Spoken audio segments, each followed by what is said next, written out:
우리가 사는 시대는 갈수록 절망이 깊어지는 시대라고 생각합니다. 정치, 과학기술, 종교가 발전을 거듭하지만 더 깊은 절망의 시대가 펼쳐지고 있음을 우리가 똑똑히 보고 있습니다. 우리가 이 영역들을 살짝만 살펴볼 필요가 있습니다. 정치는 어떻게 보면 인간 지혜의 총화라고 생각이 듭니다. 인간 지혜를 극대화시키고 있지만 나라들마다 혼란은 가중되고 있습니다. 뛰어난 정치가들이 나오고 있지만 온 나라들이 지금 혼란 가운데 있지 않은 나라들이 거의 없는 것 같습니다. 과학과 기술의 발달은 인류 역사의 최고의 편리함을 가져다 주지만 반대 극부로 인간성을 심각하게 황폐시키고 있음을 너무 우리가 똑똑히 보고 있습니다. 경제는 인류가 지금까지 확보해 보지 못한 부를 확대시키고 있지만 놀라운 것은 역설적으로 모든 사람들이 경제적 고통을 호소하고 있다는 것입니다. 종교는 외형이 화려해지고 있지만 주님이 누가복음에서 지적한 것처럼 영적 음란함이 도를 넘고 있음을 보고 있습니다. 어느 한 곳이라도 온전함을 찾아보기가 매우 어려운 시대입니다. 이런 절망스럽고 혼란스러운 시대 속에서 그리스도인들의 역할은 무엇일까요? 우리 어떻게 하면서 살아야 될까요? 우리 무엇 하면서 살라고 하나님이 이 절망스러운 시대 속에 살게 하셨을까요? 그냥 세상을 단순히 비판하면 될까요? 너무 많은 사람들이 비판 잘하는 거 참 많이 보는데, 여러분 비판은 사실 누구나 할 수 있는 건데 그렇잖아요. 되게 자기가 똑똑한 것 같아도 비판하는 사람들을 보면 대안 없이 비판만 하는 거잖아요. 그럼 우리도 그런 사람처럼 비판하면서 이 세상을 살면 된다는 것입니다. 아니면 영세적, 이 세상은 어차피 썩었고 이 세상은 어차피 멸망될 거니까 될 대로 되라 하고 우리가 영세적이며 동시에 타계적, 우리는 천국 갈 거니까 천국에만 소망을 두고 살면 되는가 하는 것입니다. 성경은 절대로 아니라고 말합니다. 그렇게 살면 안 된다고 말씀하고 있습니다. 그러면 어떻게 살아야 되죠? 절망이 깊어지는 이 세대 속에서 우리가 어떻게 살아야 되는가 하는 것입니다. 우리는 다시 오늘 본문을 통해서 잘 배울 필요가 있습니다. 오늘 본문의 배경은 무엇입니까? 요셉이 절망의 시대 속에서 어떤 역할을 했는지를 소개하는 말씀입니다. 요셉이 살았던 애국과 가나안은 절망의 연속이었습니다. 왜 그랬습니까? 극심한 흉년이 7년 동안 계속되었기 때문입니다.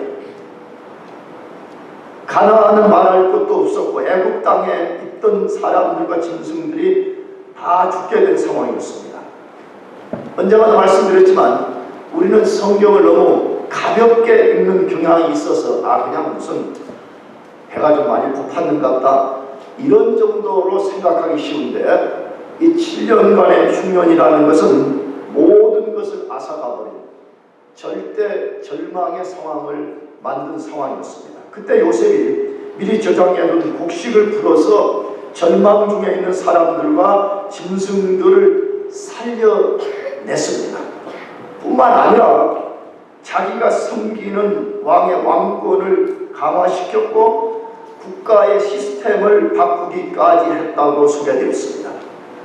그러면 모든 그리스도인들이 요셉처럼 될 수 있는가 하는 거죠. 우리가 성경을 읽거나 설교를 들을 때에 이게 딜레마가 나잖아요. 설교자가 우리 성경의 인물들처럼 우리도 합시다, 될 수 있습니다 라고 말할 때 우리 저변 깊은 곳에서부터 정말 내 같은 사람이 요셉처럼 될 수 있을까 하는 회의 혹은 불신의 반응을 하게 된 것을 알 수가 있잖아요. 정말 우리가 그렇다면 절망의 시대를 구원해낸 요셉처럼 우리가 그렇게 될 수 있는가 하는 것입니다. 우리가 그렇게 되려면 우리는 선결 조건이 필요합니다. 우리가 그러한 사람이 되려면 먼저 우리가 해결해야 될 문제가 있습니다. 그것이 뭐지요?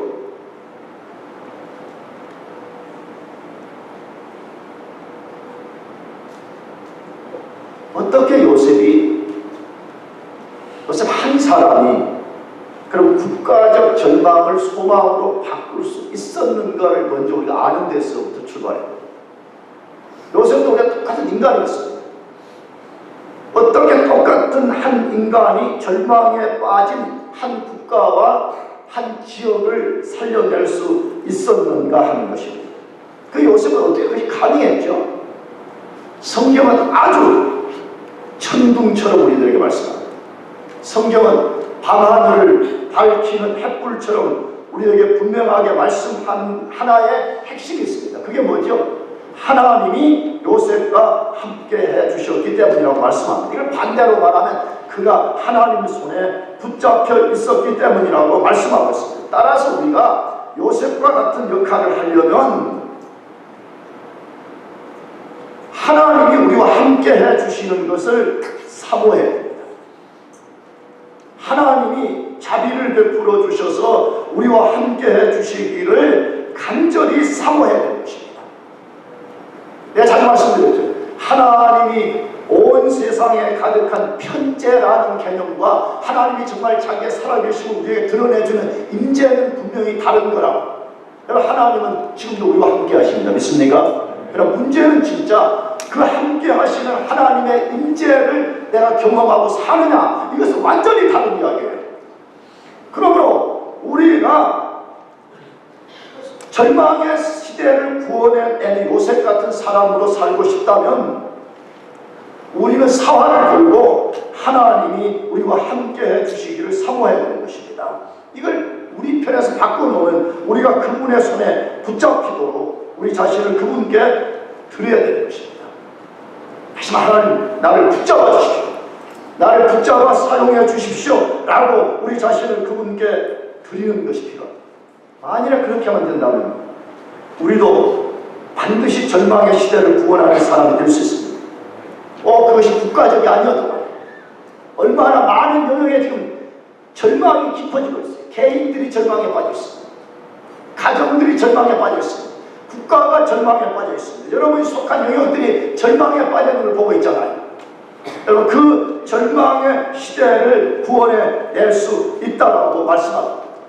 만약 우리가 그렇게만 된다면 깊어가는 절망의 시대는 오히려 하나님을 증거하는 큰 기회가 될 수 있는 것입니다. 정말 그래요. 위기는 우리가 자주 쓰는 말대로 기회라는 말과 같이 하나님의 손에 붙잡힌 사람들 앞에 절망은요, 하나님을 증거하는 큰 기회가 될 수 있다고 성경은 말씀하고 있습니다. 그렇다면 절망의 시대 속에서 그리스도인들의 역할은 무엇인가 하는 것입니다. 뭐 하면서 살라고 말씀할까요?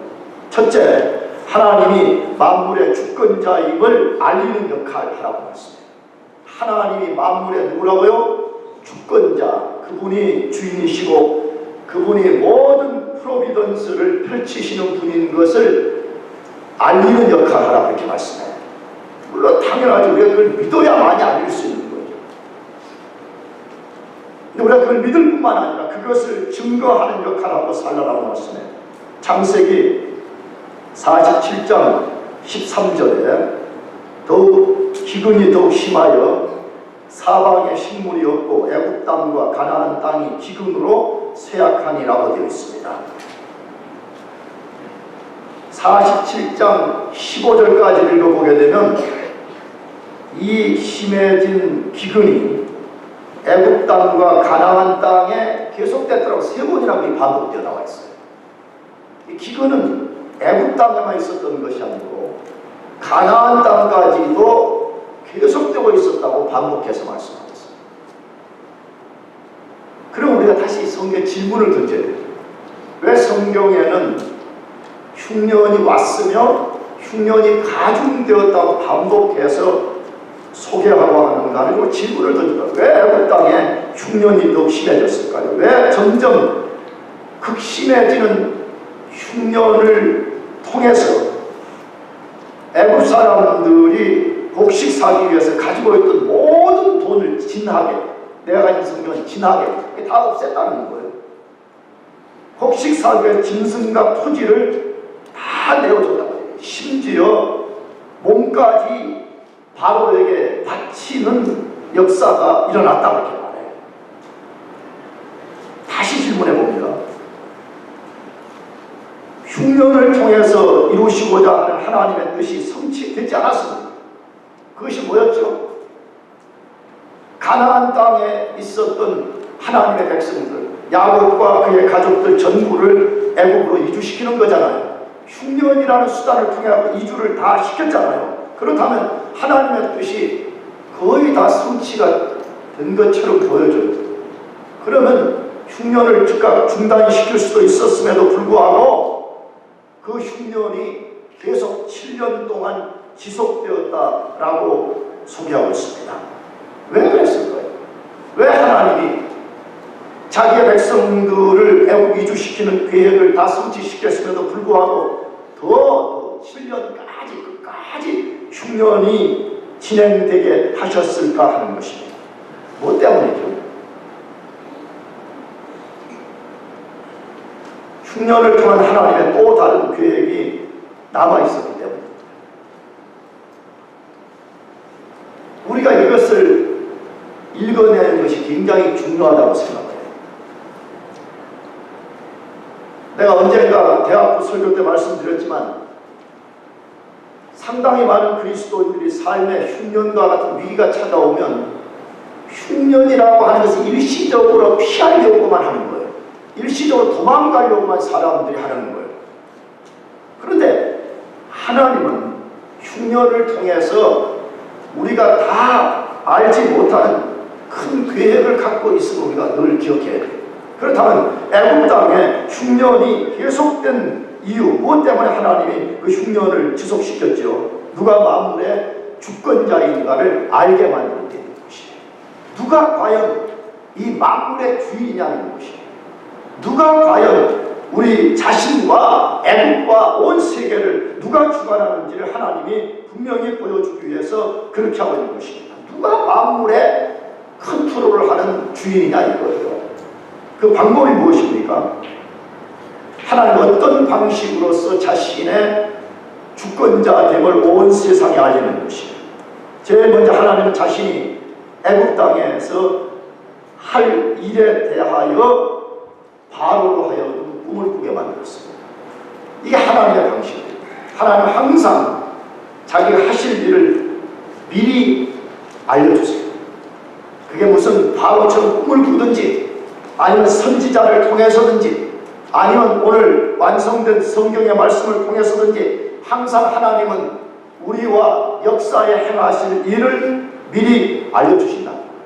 바로가 꿈을 꾸게 되었어요. 그러나 바로는 그 꿈의 뜻을 알지 못했습니다. 그래서 하나님이 당신의 종인 요셉을 통해서 그것을 해석하게 만들었습니다. 그 내용이 뭐죠? 지금 우리가 다룬 애굽의 전무후무한 7년의 풍년과 7년의 흉년이 온다는 것입니다. 뭘 말하는 것이에요? 절대로 그 흉년이 우연한 것이 아니었다는 것입니다. 절대로 그 풍년과 흉년이 바로의 계획에 의한 것이 절대로 아니었다. 다시 말하면 우리가 만나게 되는 인생의 절망, 공동체의 절망, 국가의 절망 이런 것이 절대 우연하게 온 것이 아니라는 것이에요. 내가 자주 여러분들이 자연스럽게 하는 이야기 중에 내가 치고 들어가는 말이 있잖아요. 운이 좋아서, 운이 좋아서. 우리 크리스찬들이 너무 쉽게 그렇게 말해.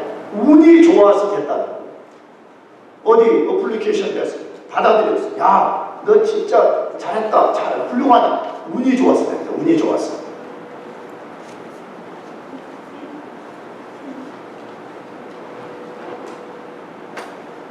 죽어서 된 것이 어디 있죠? 우연하게 됐다는 거잖아요. 우연하게 됐다는 거예요. 참새 한 마리가 땅에 떨어지는 것이 하나님의 허락이 없이는 떨어질 수 없다는 것을 우리가 알고 있다면, 여러분이 억셉트 됐다면 그가 하나님의 섭리로 되는 것입니다. 믿습니까? 만에 하나 안 됐을지라도 하나님의 섭리 중에 든 것입니다. 그러므로 7년간의 풍년과 흉년은 절대 우연한 것이 아니라 그것은 하나님의 계획에 의해서 이루어졌다는 거예요. 그래서 하나님이 자기 계획을 알려주시고 계획대로 실제로 7년간의 풍년과 7년간의 흉년이 일어나게 하셨다고 했습니다. 그건 바로가 한 것이 아니었다는 것. 그것은 애굽의 백성들이 한 일이 아니었다는 것을 소개하는 것입니다. 나아가서 7년의 풍년이 왔을 때 하나님의 지혜를 가진 요셉이 곡식을 저장시켰습니다. 그것 때문에 7년의 흉년이 왔을 때 요셉이 그 시대를 살려낼 수가 있었던 것입니다. 하나님이 홀로 모든 역사, 모든 환경, 모든 것을 주관하고 계심을 극명하게 보여주고 있는 것입니다. 지금도 하나님은 인간의 힘으로 해결할 수 없는 흉년과 같은 상황을 통해서 누가 만물의 주권자인가를 세상에 데몬스트레이션하고 시하고 있는 것이에요. 이걸 우리가 배우는 것이 필요해. 교회 다니면 그냥 예수 믿어 복 받는다는 아주 저급한 수준의 신앙생활이 아니라 하나님이 만물의 주권자가 되셔서 때로는 그걸 알도록 누가 너 인생의 주관자라는 것이죠. 여러분 그걸 너무 많이 느끼잖아요. 우리 자신이 어떤 것을 하려고 하는데 우리 마음대로 안 돼. 만약에 우리가 우리 자신의 주인이라면 마음대로 돼야 되잖아요. 안 돼. 교회가 마음대로 안 돼. 우리가 사는 사회가 마음대로 안 돼. 국가가 마음대로 안 돼. 자연계가 마음대로 안 돼. 역사가 마음대로 안 되는 건 뭘 보여주는 것이에요? 우리 자신과 우리가 속한 방금 언급한 그러한 것들이 자기 스스로 지금 존재하고 있지 않다는 것이에요. 만물의 주 되신 하나님의 통치 아래 있다는 것을 너가 배우라는 것이에요.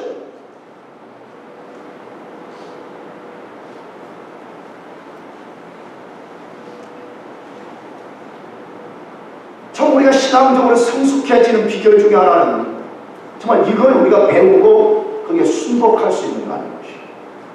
하나님 정말 내 삶의 주권자라는 것이에요.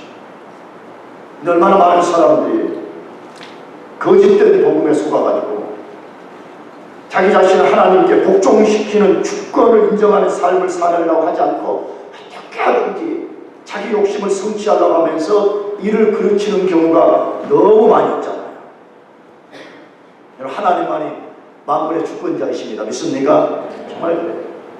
그러므로 우리가 하나님을 철저하게 믿고 신뢰하는 것을 배워내야 됩니다. 내가 지난 금요일에도 우리 대학교 친구들에게 말씀드렸지만 너무 조급해할 필요가 없어요. 인생은 절대 단거리 경주가 아니에요. 여기 대학생활 4년, 5년이 인생의 전부가 아니에요. 박사과정 5년이 전부가 아니에요. 우리 인생은 상당히 긴 레이스를 해야 되는 부름을 받은 사람들이에요. 그러므로 조금 지금 뭐 잘되고 지금 조금 못됐다고 일희일비할 필요가 없어요.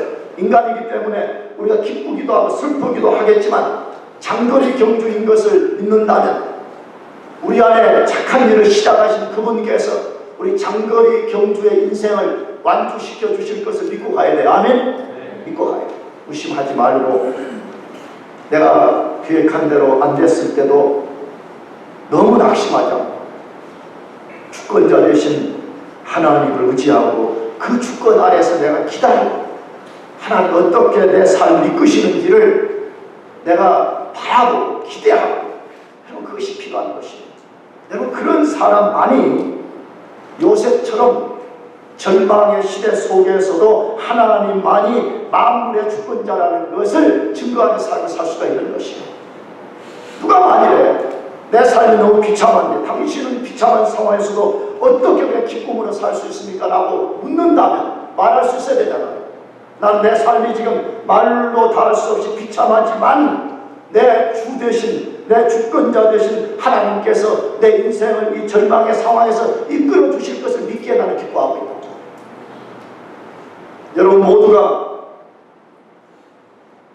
만물의 주권자 되신 하나님을 알리는 그런 역할을 하고 살기를 축복합니다. 두 번째로, 절망의 시대 속에서 우리 그리스도인들은 무슨 역할을 하고 살아야 되냐 하는 것이죠. 하나님이 만물의 구원자임을 알리는 역할이에요. 하나님만이 만물의 구원자, 하나님만이 진정한 세이비어라는 것을 세상에 알리며 우리가 살아야 되는 것입니다. 창세기 47장 14절에서 19절까지 말씀인데 이 본문이 좀 길어서 오늘 스킵합니다.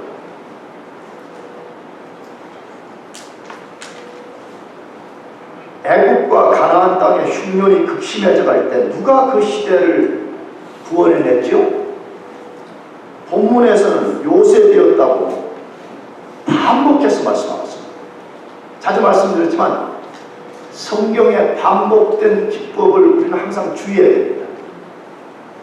지난주에도 말씀드렸지만 그 요셉이라는 사람을 말한 다음에 대명사를 다 써도 됩니다.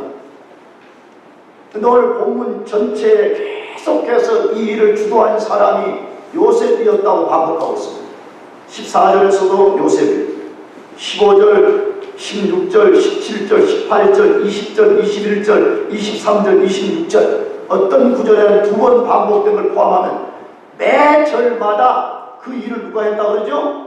요셉이 했다는 것을 강조하고 있습니다. 뭘 말하고 싶은 거예요?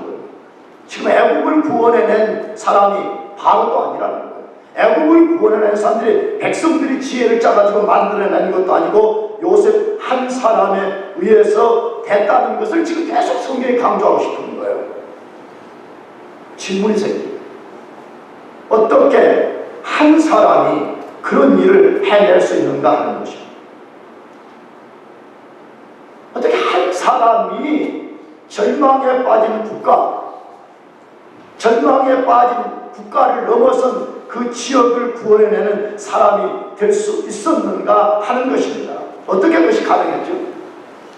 요셉이 전지하신 하나님의 지혜에 붙들렸기 때문입니다. 전능하신 하나님의 능력에 붙들렸기 때문에 가능했습니다. 그러므로 우리는 이 말씀에서 우리가 반드시 우리가 기억해야 될 것이 있어요. 정말 우리가 이 절망의 시대를 구원하는 사람으로 살고 싶다면 우리가 하나님께 붙들릴 수 있도록 우리 자신을 드려야 됩니다.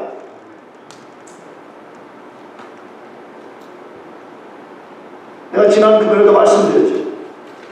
어떻게 사사시대 200년 동안의 그 비참한 시대를 사무엘이 구원할 수가 있었죠. 여러분, 우리는 너무 나이브하게 생각해요. 대충 다니는 거예요. 무슨 내가 뭐 국가를 구원해내는 그런 거창한 일에 나 그냥 학위 하나 받고 그냥 직장 생활하고 돈 조금 벌고 그냥 집에서 그냥 가족들 꽁냥꽁냥 살고 싶다. 그렇게 생각하는 거예요. 그러나 여러분, 그것이 꼭 국가가 아니어도 절망스러운 가정, 여러분이 속한 직장, 여러분이 속한 교회를 구원하고 싶다면 우리는 성경의 하나님의 사람들이 어떻게 그 절망의 시대를 구원할 수 있었는지를 우리가 주목하는 것이 필요해요. 여러분, 사무엘이 무슨 농담 따먹기 나오고 시시껄렁하게 여러분 그렇게 하나가 콜링 받은 것이 아니라고 말씀했잖아요. 그는 한나에 의해서 어렸을 때부터 하나님의 성전에 바쳐졌어요. 어렸을 때부터 여호와 앞에서 자라났다. 그것을 사무엘상에 3번씩 반복한 거 우리 지난주에 같이 들었죠. 누구 앞에서 자라났다고요? 하나님 앞에서 자라났어요. 하나님 앞에서 자라고 준비가 되었을 때, 하나님의 때가 되었을 때에 어느 날 하나님이 찾아오셔서 사무엘을 부르시는 것이에요. 그때에 종교적 화려함의 극치를 달렸던 엘리는 아무 소리 듣지 못했다고 했어요. 아무 소리도 못 듣다고 했어요. 하나님이 신비로운 방법으로서 사무엘을 불렀다고 했어요. 그때 사무엘의 반응이 뭐였어요? 사무엘은 하나님이 부르실 때마다 첫째 뭐였어요? 달려갔다고 했어요. 달려갔다고 했어요. 본문에 달려갔다고. 하나님이 부르실 때 그는 일어났다고 되어 있어요. 그 일어났다는 개념은 육체의 움직임을 표현한 단어이기도 하지만 성경은 항상 일어나는 단어는 그 사람의 의지에 대한 표현인 것이에요. 하나님이 부르실 때에 꾸물거리지 않아요. 변명하지 않아요. 나가 하나님이 부르실 때 뭐라고 했죠? 주여, 주의 종이 어디에 있습니다? 여기에 있습니다. 종이 듣겠나이다 말씀하셨습니다. 어떤 말씀이든지 주님이 하신다면 내가 그 말씀에 순종하겠습니다 라고 했다라고 되어 있어요. 그때 하나님께서 사무엘에게 너가 이제 이 시대를 구원하는 구원자가 될 것이라 선언해 주셨잖아요. 그렇다고 우리가 다시 요셉으로 돌아와서 요셉이 어떻게 자기 자신을 하나님께 드렸는지를 기억할 필요가 있어요. 어떻게 자기 자신을 하나님께 드려서 하나님 손에 붙잡혔죠? 요셉은 철저히 하나님의 눈빛만을 의식한 사람이었습니다.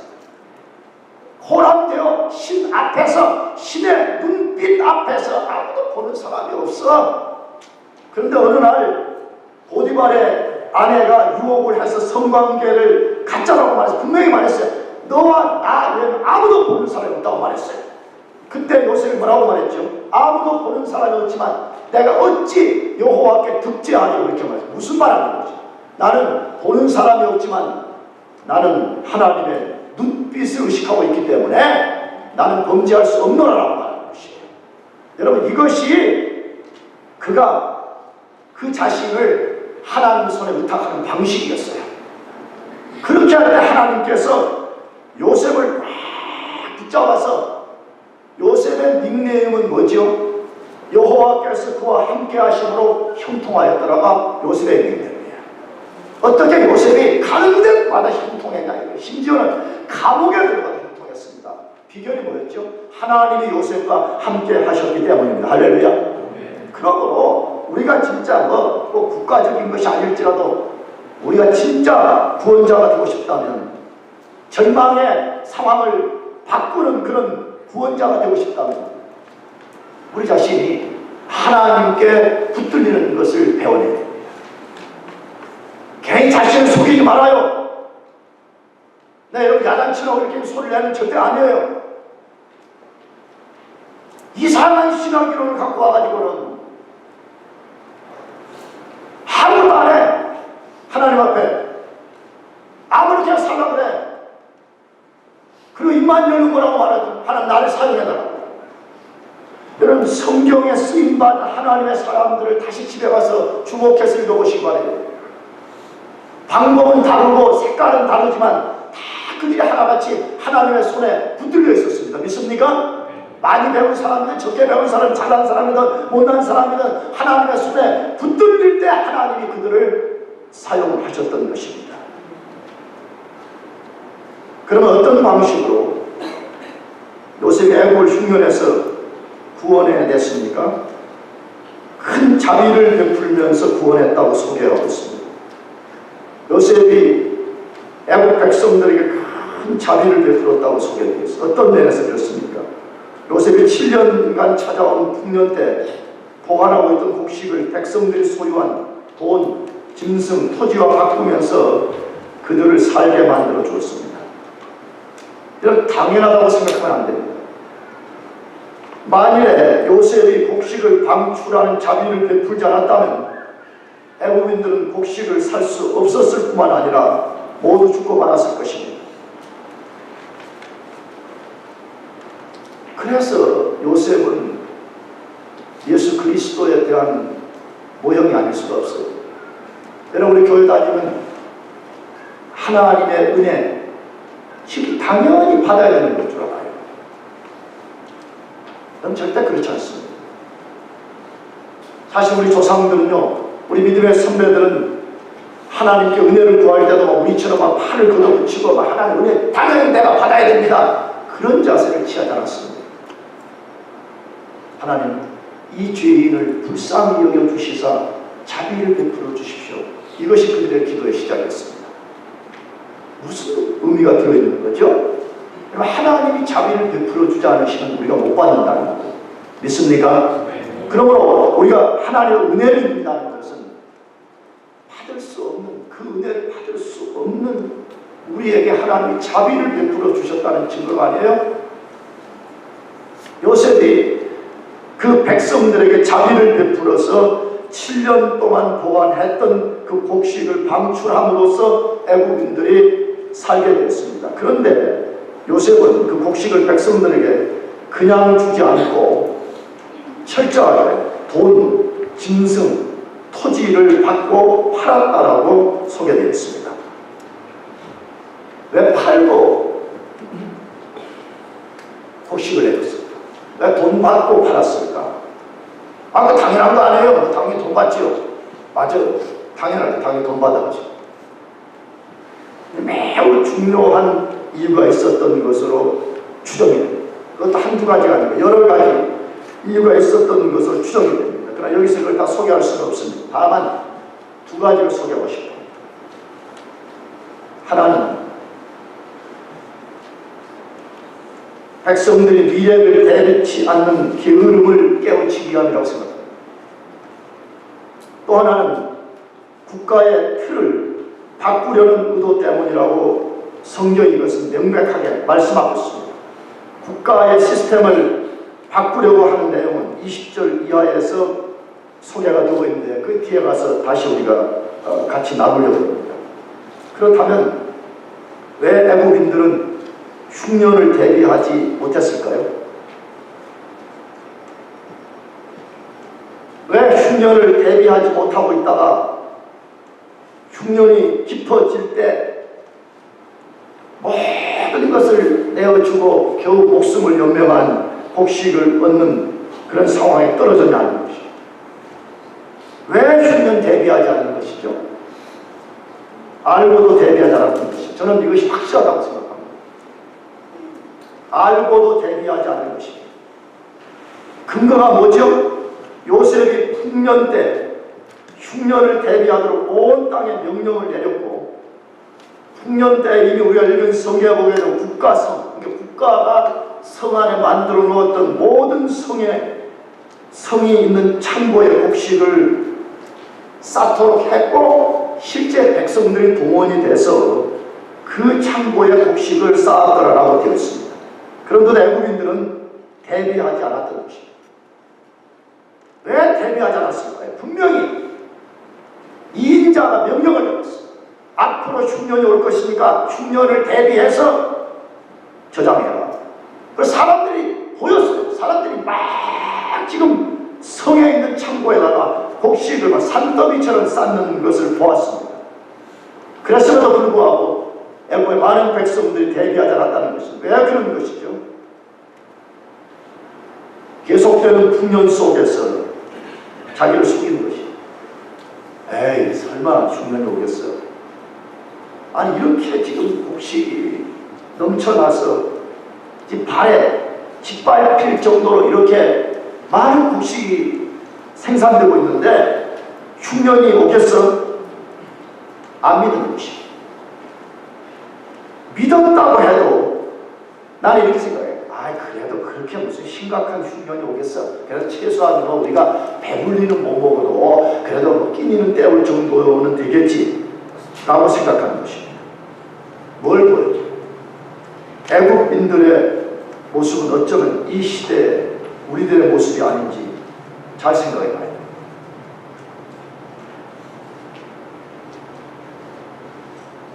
오늘 사람들이 자기 스스로를 속입니다. 뭐라고? 지금은 예수님 안 오실 거다. 적당하게 신앙생활 하다가 내가 죽을 때쯤 돼가지고 그때 내가 심판을 대비하겠다는 거야. 그건 자기 생각인 것이죠. 지금 준비하지 않는 사람이 언제 준비하겠어요? 성경에 많은 곳에서 깨어 준비하라고 말하잖아요. 그 중에 대표적인 것이 마태복음 25장에 나오는 열처녀 비유잖아. 열처녀 비유. 5명은 신랑을 맞이하러 갈 때에 등불도 들고 기름도 손에 드는 사람. 나머지 5명은 등불만 딸랑 들고 나 설교 때 이거 자주 이야기하거든요. 이거 왜 자주 이야기하냐? 두 부류 다 똑같이 신랑을 맞이하러 나갔다는 게 공통점이 있어요. 5명은 안 나간 게 아니에요. 다 똑같이 신랑을 맞이하러 나갔어요. 근데 왜 5명은 등불과 엑스트라 기름병을 들고 나갔는데 5명은 안 들고 나가냐는 것이에요. 뭐 때문이죠? 첫째, 귀찮은 거예요. 신랑을 맞이하는 신부가 꽃단장하고 뭐 신부는 아니지만 신부 들러리로서 그래도 이쁘게 꾸미고 나가는데 햇불 들어야지, 손에 또 기름병 하나 들어야지. 얼마나 귀찮아요. 그렇죠? 남자들은 여행 가면 치약 칫솔 하나만 꽂고 간다며.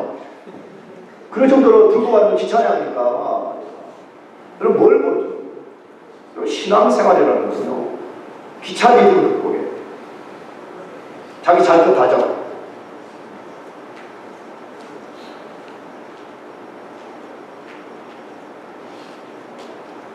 여러분, 기도해야 된다는 거 교회 다니면 좀 알잖아요.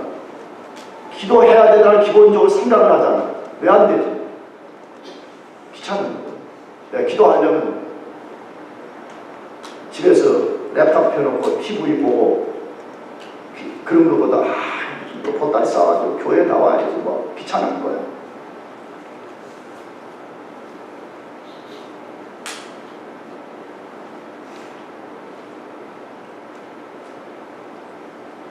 성경은 많은 곳에서 우리가 신앙생활을 정말 깨어서 잘하려면 귀차니즘을 극복하라고 말해요. 이걸 극복하지 않고 그리스도의 제자가 될 수가 없어요. 이걸 극복하지 않고는 다가올 미래 심판을 대비할 수가 없어요. 나는 분명하게 말해요. 할 수가 없어요. 왜 어리석은 5명의 들러리들은 엑스트라 기름 안 가져갔죠? 자기가 신랑 오는 시간을 자기가 정하는 것이죠. 그냥 뭐 대충 이 정도 오겠지. 그러니까 여기 등불 하나만 들고도 내가 얼마든지 맞이할 수 있다 생각한 거예요. 지금도 그런지 모르지. 예수님은 그래 설마 내가 대학 다닐 때 오시겠어? 내가 그래도 아직 시민권도 미국에서 안 받았는데 지금 오시겠어? 앞으로 예수님 오시면 한 500년 후에 오실 거예요. 자기가 시간을 정해놓고 있는 거예요. 여러분, 그런 사람들은 인생의 최대 절망에 빠지게 될 것이라고 성경이 말씀하고 있는 것이에요. 준비해라! 준비해라! 여러분, 제발 준비하기를 축복합니다. 준비해요. 준비해. 여러분, 준비되면 우리가 든든하잖아. 준비되어 있으면 든든하잖아. 영적으로 준비되어 있으면 우리가 든든하잖아. 애국민들처럼 요셉이 분명히 명령을 내려서 흉년을 대비하라고 심지어 눈으로 그걸 보여주고 있잖아요. 그런데도 어리석은 5 처녀들처럼 생각하는 것이죠. 아니라고. 흉년은 안 올 것이라고. 온다고 설명할지라도 그게 심각하지는 않을 거라고 생각했던 것입니다. 그러나 반대로 요셉은 어떻게 했어요? 하나님이 7년의 흉년과 7년의 흉년을 알려주셨을 때 그대로 믿고 철저하게 대비를 했습니다. 여러분, 우리가 이게 필요합니다. 여러분, 지금 당장 심판의 조짐이 눈앞에 보이지 않을지라도 하나님 말씀하면 그대로 된다고 믿어야 돼요. 아멘? 하나님 말씀은 그대로 이루어져요. 마태복음에 말씀했잖아요. 율법의 1.1이라도 없어지지 않는다고 말씀했죠. 하나님이 말씀하시면 그게 반드시 그대로 된다는 거예요. 누가 절망의 시대를 구원해낼 수 있었어요? 하나님의 비밀을 알고 그것을 믿고 그것을 준비했던 요셉이 그 시대를 구원해냈잖아요. 누가 오늘 절망의 상황들을 구원해낸 사람이 될 수 있어요? 하나님 말씀을 붙잡는 데부터 시작되는 거 믿습니까? 하나님 붙잡고 그대로 된다는 것을 믿고 준비할 때만이 우리는 이 절망의 세대 속에서 하나님만이 만물의 구원자라는 것을 높이 우리가 선포할 수 있어요. 여러분들 모두가 그렇게 되기를 축복합니다. 마지막 세 번째로 이 절망의 시대 우리 그리스도인의 역할은 무엇입니까? 하나님 만물의 변혁자임을 알리는 역할을 하라고 말씀해요. 하나님만이 만물을 바꾸실 수 있는 분이라는 것을 온 세상에 선포하라고 말씀합니다. 창세기 47장 20절에서 26절 말씀인데 이것도 본문이 길어서 오늘 패스할래요. 이 말씀을 보면 요셉은 흉년의 상황을 이용해서 국가의 시스템을 엄청나게 바꾸었다고 소개하고 있습니다. 어떤 시스템을 바꾸어서 첫 번째로는 곡식을 팔아서 얻은 돈, 토지, 가축을 모두 바로에게 드렸더라 되어 있어요. 바로의 왕권을 강화시켜 주는 거죠. 두 번째는 백성들의 거주지를 이동시켰다고 되어 있어요. 예나 지금이나 사람들은 대부분 다 도시에 가서 살라고 하잖아요. 흉년이 찾아왔을 때 아마 이제 목초지가 소수에 남았거나 아니면 강가에 사람이 있는 어디 그런 데로 아마 이동을 시켰을 것으로 추정이 됩니다. 세 번째로 바로로부터 땅을 빌린 사람들의 수확의 5분의 1, 20%를 바로에게 바치는 토지법을 세웠더라. 그래서 그 토지법이 모세가 창세기를 기록할 때까지 그 법이 그대로 지속되었더라라고 카멘트를 해놓았습니다. 이 본문을 하나님의 관점, 성경의 관점으로 읽지 않는 사람들은 이 본문을 엄청나게 비판합니다. 어떤 비판? 요셉은 독재자를 더 독재하게 만든다. 더 전제 정치를 펴도록 요셉이 도왔다고 혹독하게 비판을 하는 것을 여러분 잘 몰라도 난 알아요.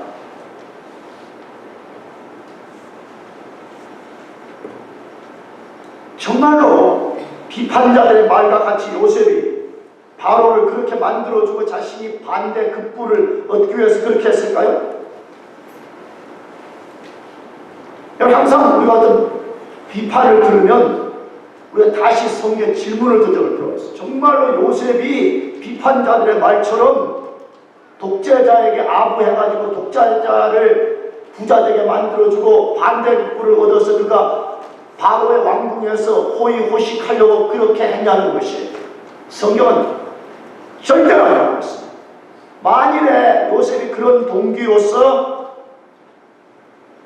국가의 시스템을 바꾸었다면 요셉의 계획은 성취되지 못했을 뿐만 아니라 하나님이 요셉을 죽여버렸을 것입니다. 그렇다면 왜 요셉은 모든 것을 바로에게 돌렸으며 국가의 시스템을 바꾸었을까요? 가장 단순하게는 그 당시 애굽의 국가적 시스템이 허약했기 때문에 그렇습니다. 제가 앞에서 말씀드렸지만 정치는 인간 지혜를 뽐내는 가장 좋은 장 중에 하나잖아요. 지금 인간 지혜를 뽐내는 지금도 나라마다 국가 시스템이 허약해가지고 고통을 당하는 것을 보잖아요. 특히 우리 한국 같은 경우에 뭐 설명하는 여러분 더 잘 알잖아요. 너무 국가 시스템이 약해가지고 최순실 같은 여자가 옆에 딱 개입만 해도 국가가 흔들리는 상황. 다행히 우리 교회는 순실이라는 일이 없어 좋네요. 할렐루야. 순실이가. 지금도 그렇다고 수천 년 전에 애굽의 시스템이 얼마나 허약했을지 짐작할 수 있습니다. 그래서 요셉이 그런 일을 주도하는 것입니다. 멋져요. 요셉이 어떻게 생겼는지 모르지만 천국 가서 보고 싶어요. 헬로우 요셉. 어떻게 그렇게 할 수 있어요? 정말 너무 멋져. 교회 하나 이거 얼마 되지 않은 이 목회하는데도 막 낑낑거리고 그렇게 해가지고 내가 막 농담이지만 진담을 담아서 말해요. 그 천국 가려고 하는 사람이 있으면 나는 가서 꼭 신방 가서 그래. 권사님 천국 가시면 꼭 예수님께 나 좀 부탁 좀 드려줘요. 나 목회 좀 잘하게. 알았대. 안 한 것 같아요 지금 보니까. 별로 목회가 잘 안 돼. 내가 상담 많이 부탁해야 돼. 그런 일 없기를 축복하지만 혹시 여러분 중에 나보다 먼저 천국 가면 예수님 부탁 좀 드려줘요. 할렐루야. 제발 좀 목회 좀 똑바로 잘할 수 있도록 도와달라고. 불쌍합니다.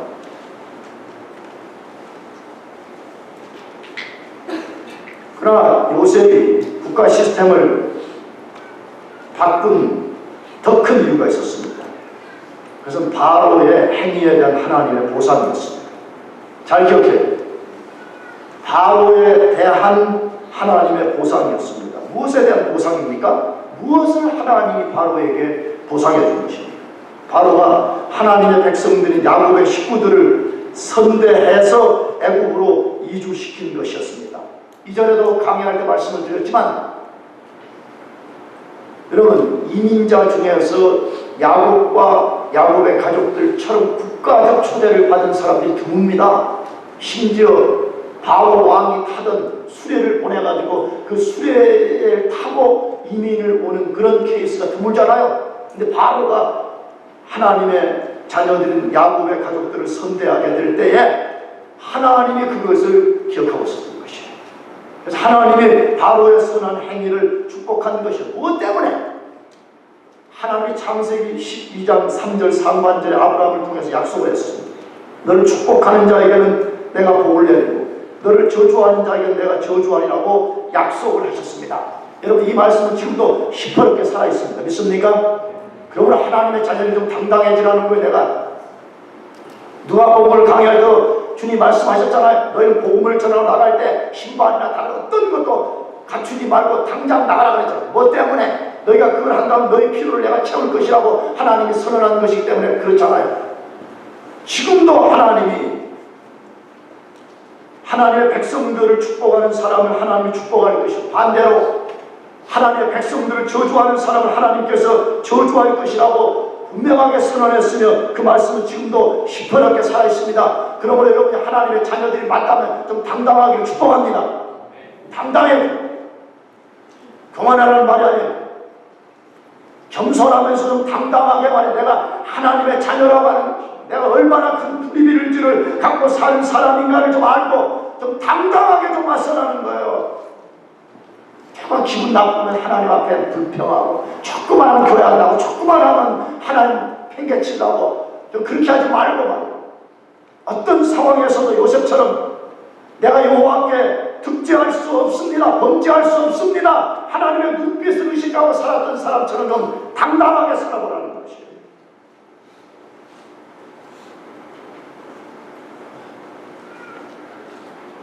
절망스러운 국가, 절망스러운 가정, 절망스러운 개인의 시스템을 바꾸는 것이 누구의 손에 달려있다고 말씀하고 있어요? 사람이 아니라고 말씀합니다. 오직 하나님의 손에 달려있습니다. 굳이 만일에 우리 인간 손에 있다는 것을 강조하고 싶다면 그것은 하나님의 지혜, 하나님의 능력의 손에 붙잡힌 사람들을 통해서 이루어진다고 말씀하고 있습니다. 그 시스템을 바꾸는 방식이 무엇이라고요? 여러 방식 중에 하나가 극심한 흉년입니다. 왜 하나님이 어떤 시스템을 바꿀 때로는 극심한 흉년의 상황을 허용하시는지를 잘 기억할 필요가 있습니다. 그래서 우리 인간이 죄로 인해서 너무나 강팍하기 때문에 극심한 흉년 같은 상황이 아니면 좀처럼 시스템을 바꾸려고 하지 않기 때문에 그럴 것이에요.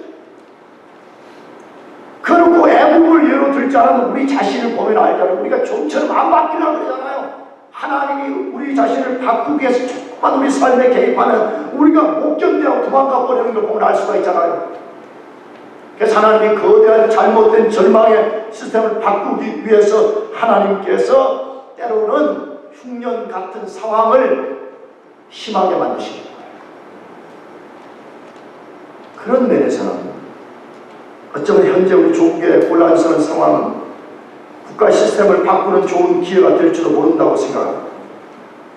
한 가지 조건이 있다고 생각합니다. 나는 정치가도 아니고 무슨 예언가도 아니지만 정치인들과 백성들이 정직하고 겸손해지는 조건입니다. 정말 우리는 조국을 위해서 기도해야 됩니다. 아멘. 자꾸 우리가 뉴스를 들여다보면서 비판만 하지 말고 우리는 비판만 하는 사람으로 하나님 우리를 부르지 않았어요. 이 절망스러운 상황을 가슴에 안고 너가 기도하라는 거예요. 무엇을 위해서 기도해야 되겠어요?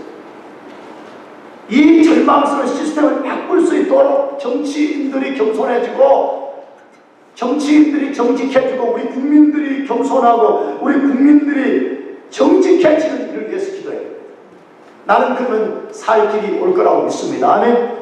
비록 예수 믿고 안 믿고 떠나서 하나님은 예수 믿는 사람들이면 역사하는 분이 아니기 때문에 이 혼란스러운 국가의 상황을 하나님 바꾸실 것이라고 저는 확신하고 있습니다. 그러므로 우리도 하나님의 손에 붙잡혀서 세상의 변혁을 주도하는 사람이 되는 것을 진짜 꿈꿉시다. 여러분 그렇게 삽시다. 아멘. 우리가 단 하루를 살다가 천국을 가더라도 좀 우리가 세상을 변혁시키는, 변혁을 주도하는 사람으로 좀 살아보고 싶지 않아요? 그 일을 위해서 우리가 하나님 손에 막 붙잡혀 있고요. 하나님 손에 붙잡혀서 하나님만이 이 세대를 변혁시키는 유일한 변혁자인 것을 증거, 말로서, 우리 행위로서 진정한 변혁자인 하나님을 증거하며 살기를 축복합니다. 기도하겠습니다. 우리 같이 자리에서